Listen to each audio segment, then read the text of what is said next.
36 nuovi carabinieri in arrivo in Veneto, 38 destinati alla Marca, 8 di loro sono donne, verranno impiegati nelle stazioni distribuite nei comuni trevigiani. Resta chiusa in via precauzionale la statale Alemagna Vittorio Veneto dopo l'allarme del sistema di monitoraggio per 2 colate detritiche. Si lavora per ripristinare le opere di protezione.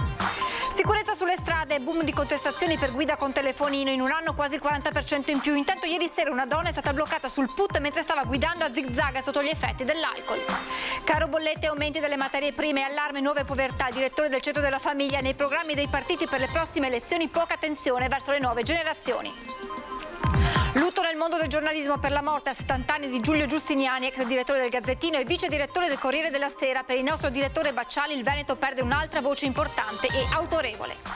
Palio del vecchio mercato di Montebelluna che torna da mercoledì 31 agosto fino al clou di domenica prossima. Stiamo lavorando per tenere i prezzi bassi, l'impegno degli organizzatori.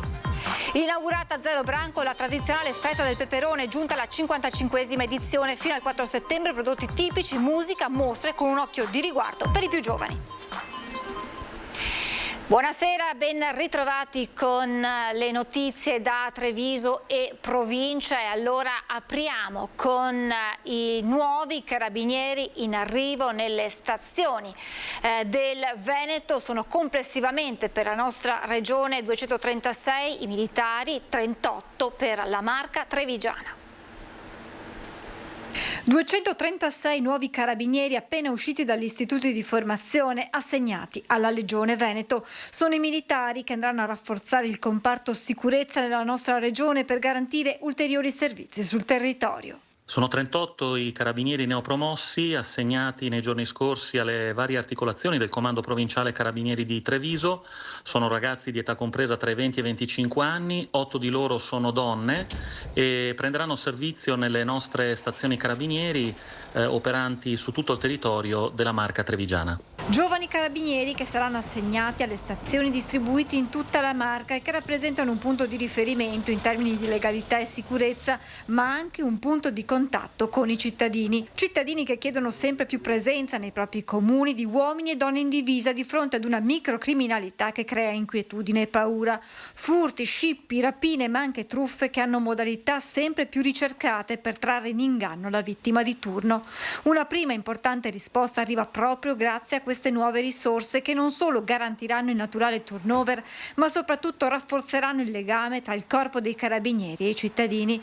Per questi 236 militari il nuovo lavoro nelle stazioni rappresenta l'occasione per capire quelli che sono i valori rappresentati dalla divisa che indossano, ma anche una prima tappa di una futura carriera nell'arma. Nessuna riapertura al momento per la statale Alemagna, chiusa ieri pomeriggio quando a causa delle forti piogge 2 colate detritiche si erano messe in movimento. Una scesa a valle era stata intercettata dalle opere di contenimento. Una seconda qualche chilometro prima rischia in caso di nuove intense precipitazioni di invadere la sede stradale. Nonostante la frana non abbia raggiunta l'Alemagna si è deciso di chiuderla in seguito all'allarme emesso dal sistema di monitoraggio delle colate detritiche della Valla Pisina installato da ANAS dopo la tempesta Vaia. La statale 51 rimane dunque interdetta al traffico in via precauzionale per permettere di ripristinare le opere di protezione e l'impianto di allarme. Intervento già in corso di esecuzione anche se fortemente condizionato dalle condizioni meteorologiche. Sicurezza sulle strade, boom di contestazioni per guida con il telefonino. Pensate che in un anno si parla di quasi il 40% in più. Gli automobilisti sono sempre più spericolati e distratti al volante, ma c'è poi anche l'abuso di alcol. Ieri sera una donna è stata bloccata sul PUT dalla polizia locale mentre guidava pericolosamente.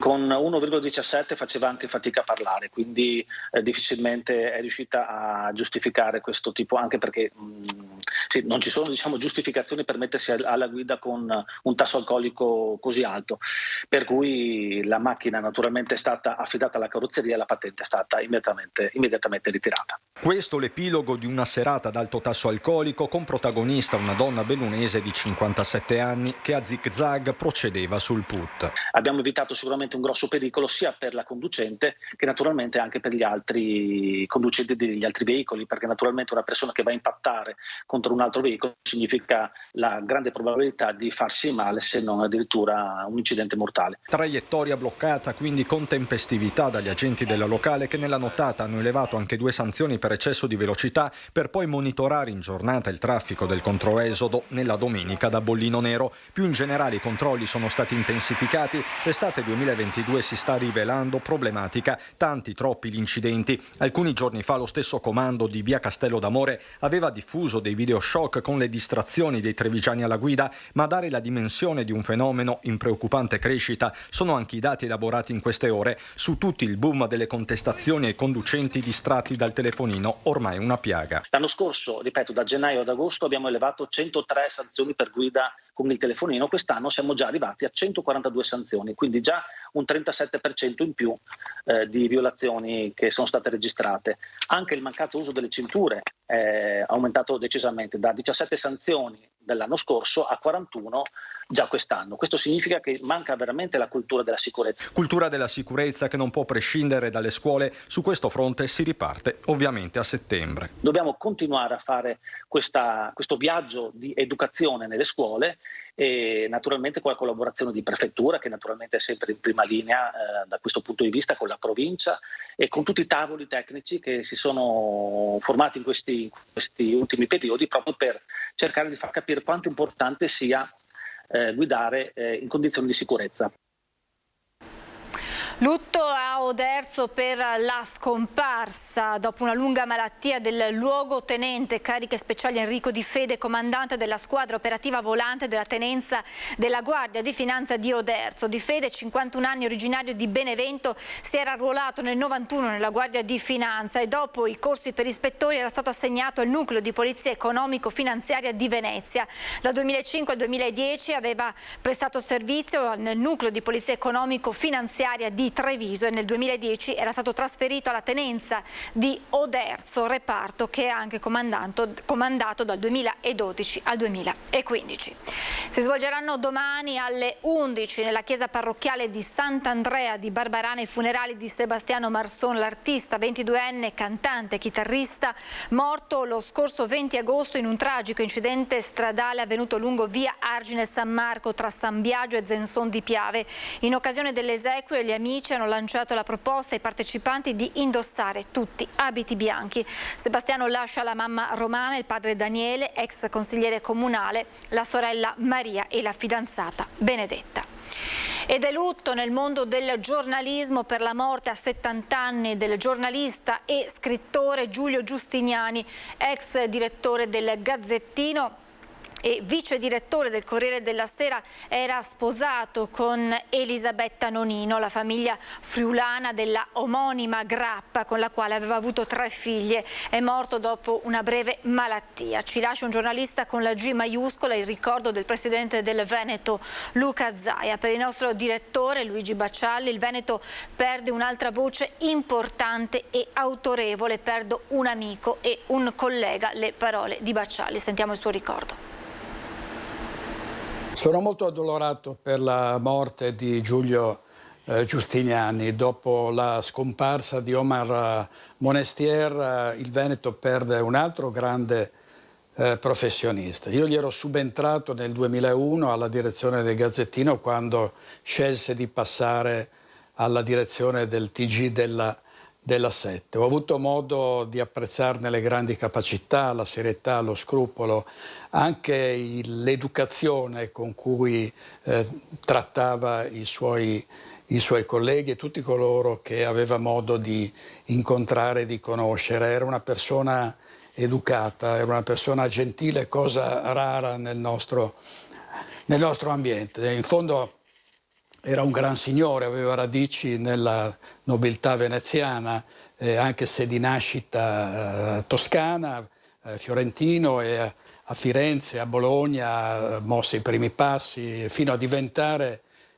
attraverso la stampa quotidiana, il vice direttore del Corriere della Sera e dopo la prestigiosa direzione del Gazzettino di Venezia, il quotidiano del Nord-Est. Perdiamo un collega importante, davvero di altissimo livello. Io perdo anche un amico e quindi esprimo proprio le mie più sentite condoglianze alla moglie Elisabetta e a tutta la famiglia Nonino. Voltiamo pagina. Anche nella Marca i rincari pesano sulle famiglie e aumentano le povertà assolute. A pagare il prezzo più alto sono i più piccoli, i bambini. Nei programmi dei partiti per le prossime elezioni c'è poca attenzione per le nuove generazioni, quello che dice il direttore del Centro per la Famiglia di Treviso. In 15 anni le spese obbligate, per intenderci quelle a cui non si può proprio rinunciare, sono passate dal 36 al 47%. Il Veneto è tra le 3 regioni italiane, dati Istat, dove nel mese di luglio l'inflazione è stata più alta e la Marca, la provincia, in testa alla classifica regionale. Costa sempre di più riempire il carrello, aumenta anche la spesa di libri e materiale scolastico e, come se questo non bastasse, energia e gas pesano e peseranno con l'autunno alle porte sui bilanci familiari. I nostri sportelli associativi di Treviso, ma anche di tutti gli altri territori, non arrivano più solo i problemi precedenti di quelle famiglie che avevano acceso finanziamenti per comprare TV, frigoriferi, cose del genere, ma arriva sempre più persone che dicono: non riesco a fare la spesa fino a fine mese, devo fare delle scelte e abbandonare qualcosa per i miei cari, per i miei figli, per i miei anziani. Famiglie numerose o dove si è vissuta una separazione, le realtà che in questo momento pagano il prezzo più alto. Povertà assoluta in aumento anche nella nostra regione. I più esposti alla povertà sono i bambini. Dentro questo ci sono purtroppo delle connessioni assai significative tra la povertà economica e per esempio l'abbandono scolastico. A disposizione dei nuclei in difficoltà il Centro della Famiglia ha istituito un numero 329 9057 101 attivo dal lunedì al venerdì dalle 9 alle 11:30. Si segnalano le difficoltà e si verifica prima di tutto le caratteristiche essenziali, l'esistenza di una famiglia con figli e la difficoltà temporanea. Poi qui si attiva un supporto economico, ma anche un supporto relazionale e territoriale. www.fondofamiglie.org è invece il sito a disposizione di chiunque voglia dare un supporto economico, dove si possono avere tutte le informazioni e dove si può scegliere come donare, la cifra, la periodicità, la modalità di pagamento. Servono però politiche strutturali rivolte alle famiglie. Sono preoccupato, sottolinea Bordignon, che le risorse del PNRR non siano sufficientemente orientate alle nuove generazioni. Sono preoccupato dal fatto che, leggendo i programmi delle diverse coalizioni per il prossimo futuro governo che andrà a esprimersi dopo il 25 di settembre, non mettono sufficientemente a fuoco l'intervento sulle nuove generazioni, sulla natalità e sui bambini. I giovani sono una risorsa, dobbiamo partire da questo, non sono un problema. Senza i giovani l'Italia non ha futuro. E quella dei rincari delle bollette è la preoccupazione principale anche per i negozi alimentari, alle prese con situazioni paradossali. La bolletta, stesso periodo, luglio con luglio, ci troviamo da un importo pari a 3,8 a parità di consumo ci troviamo a 11.300 euro. Poi questa anche che il diavolo ci mette anche le pentole e anche i coperchi. Se qui avevo una scadenza al 20 di settembre, quest'anno devo anche avere la liquidità entro il 30 di agosto. Quindi se ci avevano dato 50 giorni l'anno prima, quest'anno per pagare questa bolletta abbiamo 30 giorni. Ditemi voi. Bollette alle stelle, questa non è più una novità, ma ormai uno scenario quotidiano cui devono far fronte famiglie, esercenti e imprenditori.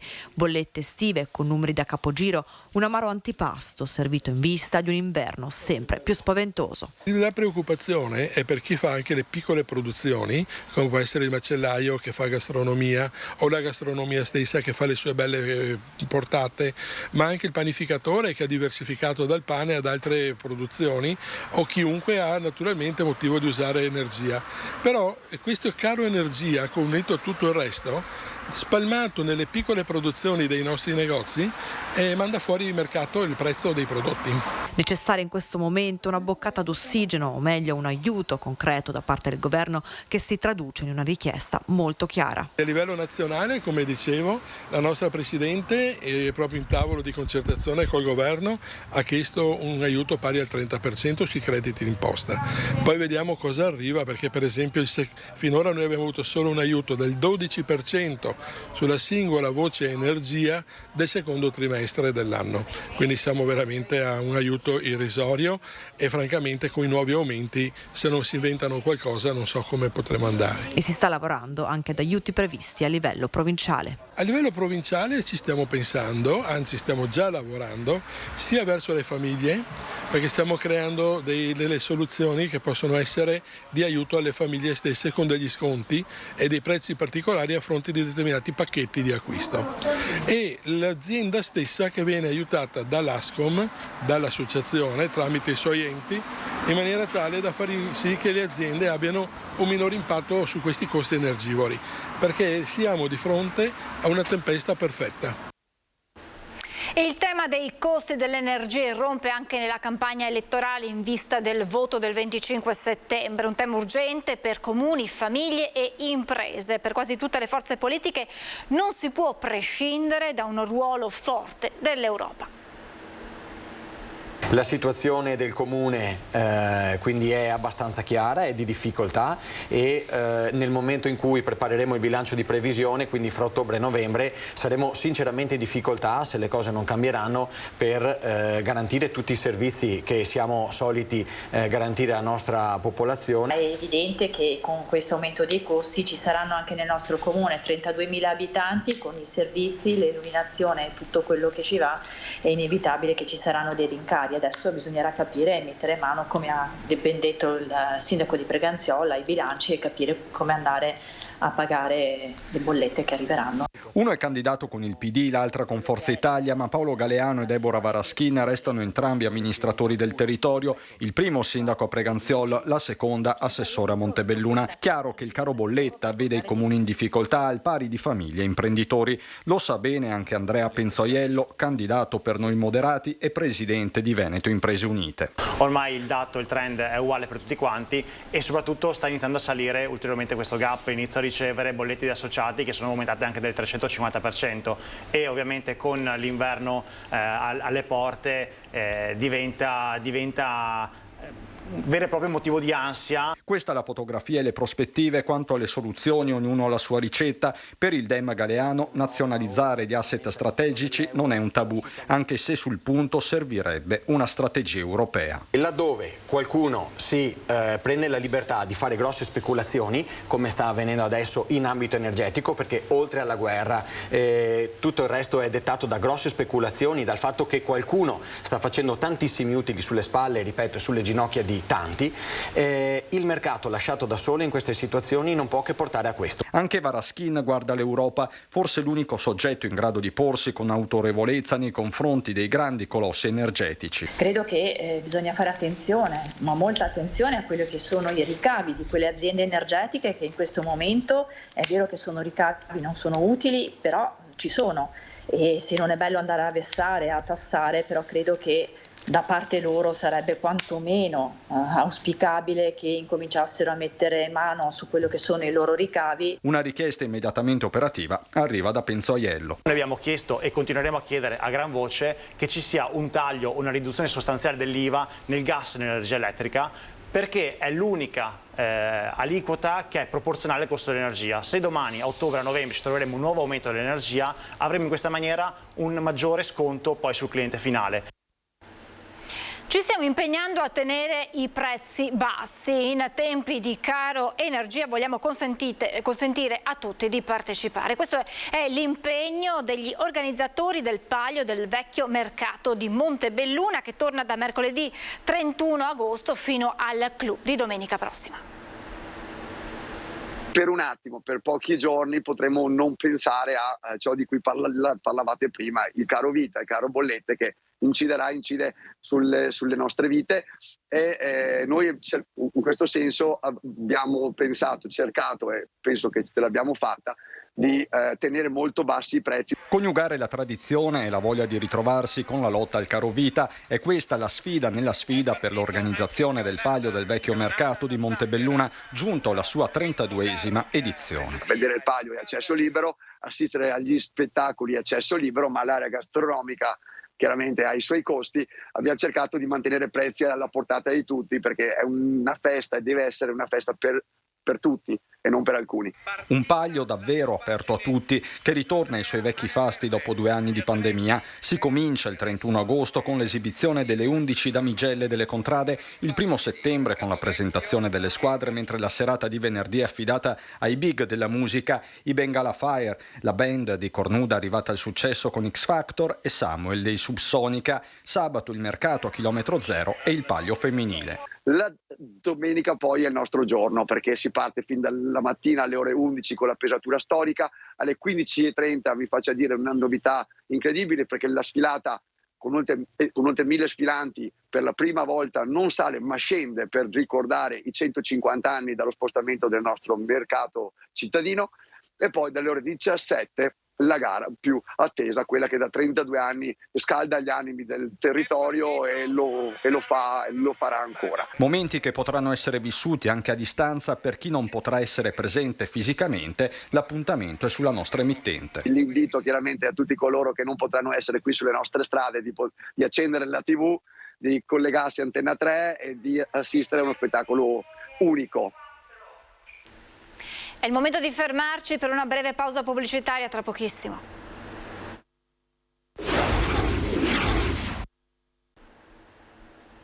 Rieccoci in diretta. Si sono conclusi i centri estivi organizzati dalla San Vincenzo de Paoli, conferenza San Tiziano di Oderzo, e rivolti ad un gruppo di giovani e ragazzi ucraini.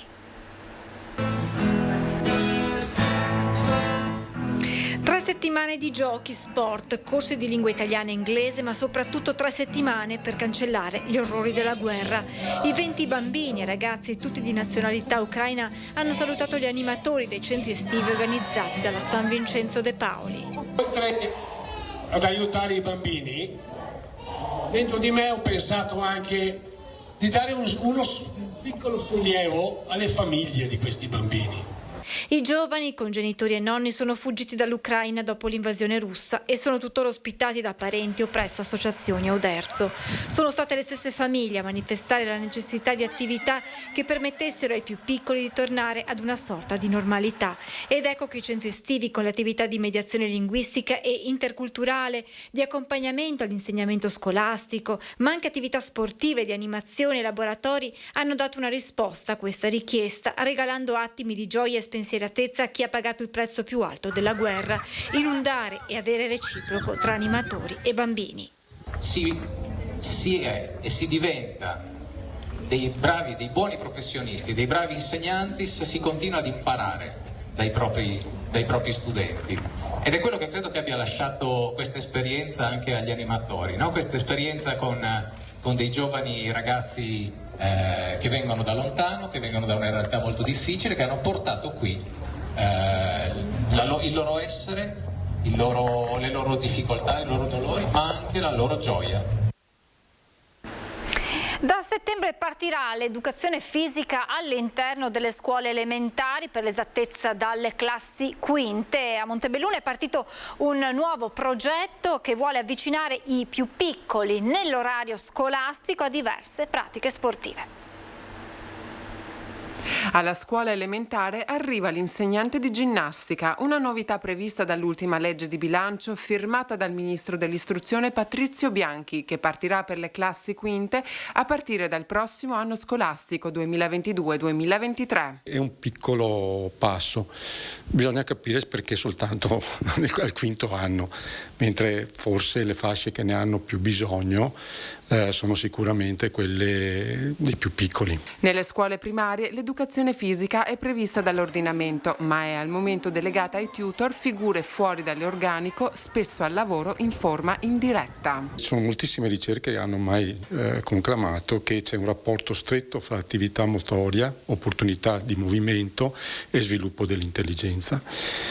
Con la mancanza del movimento si vengono a perdere effettivamente queste potenzialità. Durigon, ex insegnante di scienze motorie, si è impegnato da alcuni anni a incentivare la pratica sportiva all'interno delle scuole di Montebelluna attraverso un progetto che prevede interventi di affiancamento ai docenti durante gli orari scolastici da parte di esperti di diverse discipline. Tutto ciò a costo zero per le famiglie e le scuole. Per quanto riguarda i bambini, abbiamo lanciato un programma che abbiamo battezzato Assaggi di Sport, dove i bambini possono durante un anno scolastico proprio assaggiare diverse discipline sportive con degli esperti.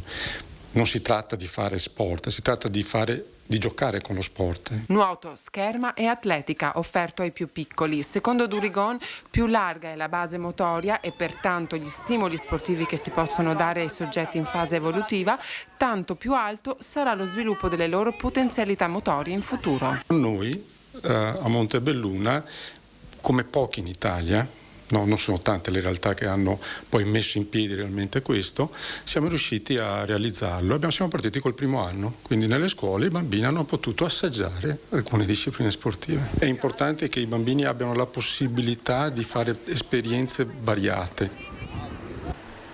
Taglio del nastro a Zero Branco per la 55esima festa del peperone. Una distesa di ombrelli colorati a fare da copertura a turisti e cittadini che nei prossimi giorni arriveranno a Zero Branco per la 55esima edizione della Festa del Peperone. E questo è il biglietto di benvenuto che Proloco e amministrazione hanno scelto per i visitatori e manco a dirlo, gli ombrelli ricordano con le loro sfumature il protagonista di queste settimane, uno dei prodotti tipici del periodo, il peperone. Dal 26 agosto al 4 settembre cibo, musica ma anche mostre ed eventi faranno da cornice alla tradizionale manifestazione che di fatto saluta l'estate e apre le porte all'autunno. 55esima mostra interprovinciale del peperone di Zero Branco dei prodotti ortofrutticoli.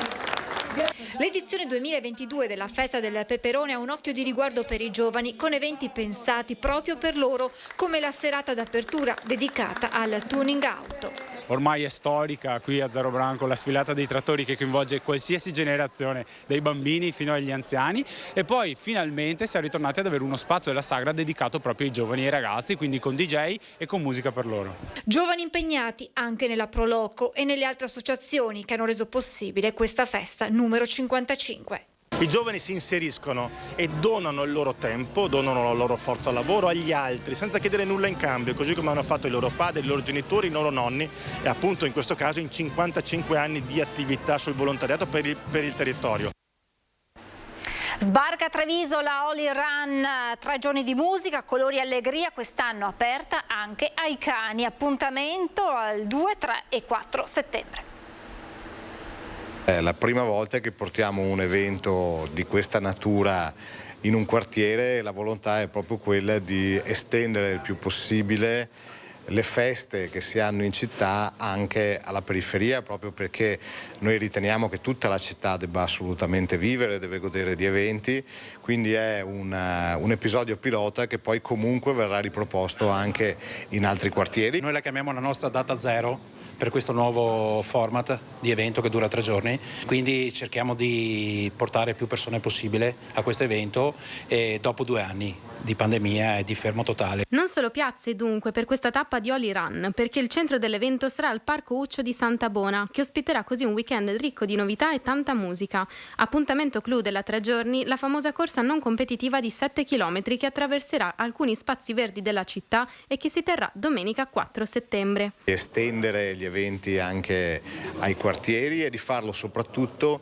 in luoghi dove vi sia il verde, sempre per sottolineare l'attenzione green, le feste molto legate alla famiglia, quindi spazi per famiglie, per bambini, per gli animali d'affezione. Eh sì, perché protagonisti di questa edizione saranno anche i nostri amici a 4 zampe, che potranno percorrere il tragitto dell'evento in totale sicurezza. Tra i promotori dell'evento, infatti, anche l'EMPA di Treviso. Con l'organizzatore abbiamo parlato spesso di questa manifestazione e ci ha garantito appunto che ci sono tutte le condizioni di sicurezza sia per quanto riguarda i nostri cani che i cani dei dei corridori. Per noi è una gran festa perché comunque è bello vedere una città piena di colori ma anche piena di cani, in modo tale che possiamo sensibilizzare anche la gente a non abbandonarli più e tenerli sempre con sé. Una festa per tutti, soprattutto per i più piccoli.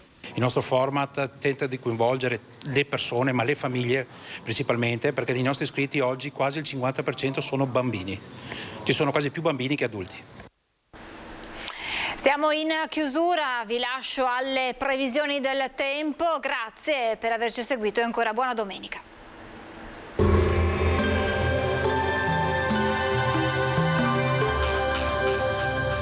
Tonus Laboratorio del Piede, centro altamente specializzato nella costruzione di plantari su misura, dedica nuove tecnologie di rilevazione dei carichi posturali per dare voce alla filosofia di benessere che lo caratterizza. Benvenuti al meteo.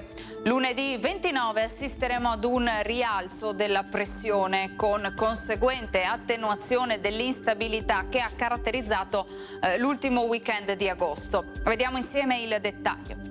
Sul Veneto migliora il tempo, ma non in tutte le zone. Vedete, sul Bellunese non si esclude ancora qualche temporale pomeridiano, ma insomma sul resto della nostra regione torna il bel tempo e il sole. Temperature con andamento irregolare, minime tra 13 e 22 gradi, massime invece comprese tra i 26 e i 31 gradi all'incirca. Spostiamoci ora sul Friuli Venezia Giulia, maggiore variabilità qui con cielo a tratti poco nuvoloso e con qualche isolato temporale possibile un po' su tutto il territorio. Temperature minime tra 18 e 21 gradi, massime sui 27-30 gradi. Infine diamo uno sguardo al Trentino Alto Adige, inizio di settimana in prevalenza soleggiato, solo con qualche breve acquazzone di calore. Temperature minime intorno ai 15 gradi, massime sui 30-31 all'incirca. Dal meteo di Antenna 3 è tutto, arrivederci al prossimo aggiornamento.